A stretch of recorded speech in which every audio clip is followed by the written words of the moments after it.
Okay, I'm back again. I got that oil drained. You can see I've actually taken the liberty of getting the plug back out again. And I wiped up some of the grease. You can see some of it's still coming out of there. But that little bit shouldn't make a big difference. The majority of it's sitting right there in the pan, which is where we need it to go. Now, if you look at the old plug is all goobered up on the edges. It's sort of galled and it's turned from turning those things. That's going to make it hard to continue to get that thing out. So I went to the boat dealer, got a Quicksilver Mercury part. Quicksilver and Mercury are the same accessories. I guess because of one of the laws, I believe it might be the Sherman Act, they have to separate it. So they're competing against one another, but really it's the same company. And you got a plug here. You compare it to make sure it's the same thickness. They meet head to head. They are the same thickness. A little less length, but it should fit. You also got a washer here to fit it, which is the approved washer. And my hands are a little oily, so, you know, getting this thing open is a real chore and a half. And just push through. There she goes. Good. There's no dust on it, no dirt on it. Make a good seal. And there it is. See? Nice shiny thing. Fits on just like that. Boom. They're even, they're flush, they're flat. Just like this one was. And what you want to do is, you want to get your new oil, which I have over here in my pan. And my new oil is somewhere here. Oh my goodness gracious. Yep, I put it up against my wall. There we go. Your Quicksilver 4-stroke. Again, I want to use Mercury products so the warranty isn't voided. And you just put a little oil on it, right? Oop, there you go. Lube it up. And you want to make sure there's enough oil to coat it gently. Not, you know, so much that you can't hold it. And you want to put it in gently coated. Start it with your hands. Start with your hands so you get it almost flush. And you just want to make it snug.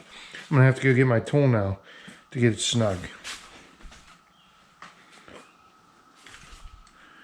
And we're going to change the tool to being back. And 16 millimeter. I just made it snug. That's it. Okay, don't want to really crank on that and make it tight. You'll never get it off and it'll be a pain in the neck. Just snug. Believe me, add oil will make a seal on her.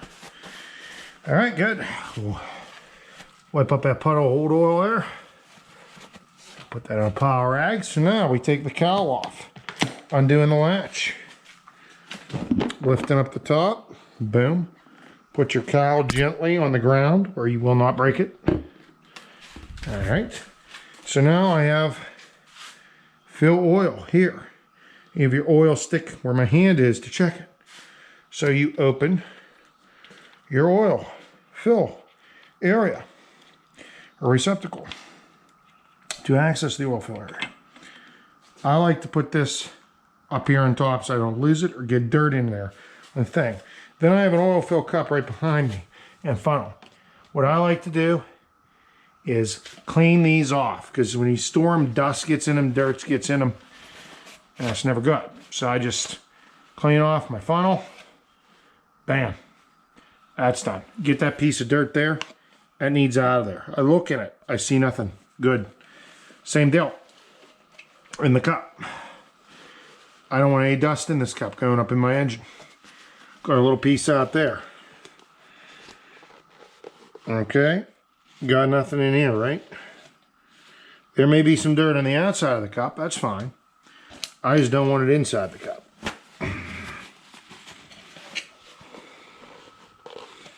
Yep. We'll fold.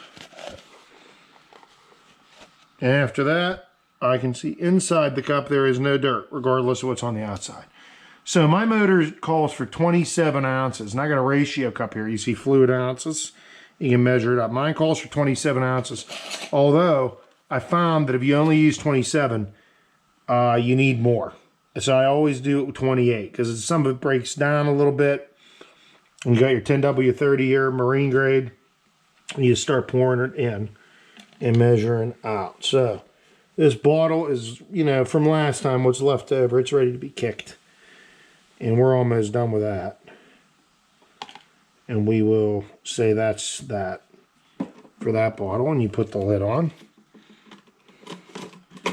Second one, you open up your new 10W30.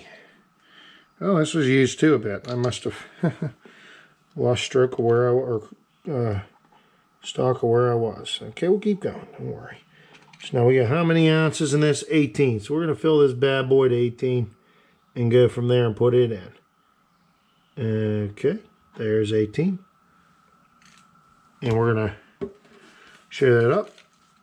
Oh man, my knees. That is 18 fluid ounce.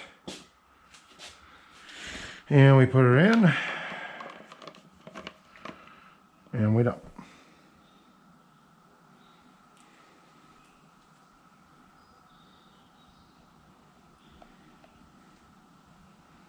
Let it flow in.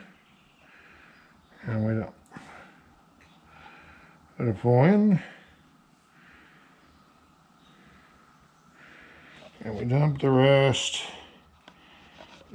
And you can just leave that thing in there. It'll drain out.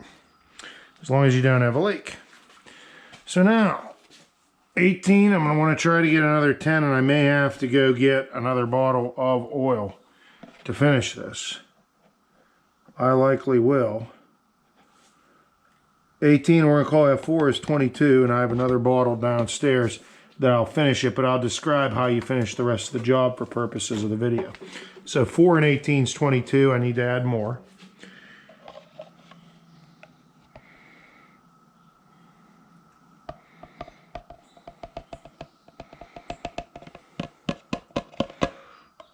But how you would do this is I'll have to add 6 more ounces. You would put your screw back in, drain whatever residual liquid's out there. You put your cowl back in. You submerge your motor in water in a garbage can and run it for 5 to 10 minutes and pull your oil dipstick on the side out. Oop, there we go. To see the level of oil in the machine. And that would be the way to do it. And then you would test it again after it cooled to make sure your oil was the appropriate level. I got to get another 6 ounces of oil from another bottle. So for this purposes, this video is concluded. That is changing oil on a 9.9 motor, 4-stroke. And we will cut.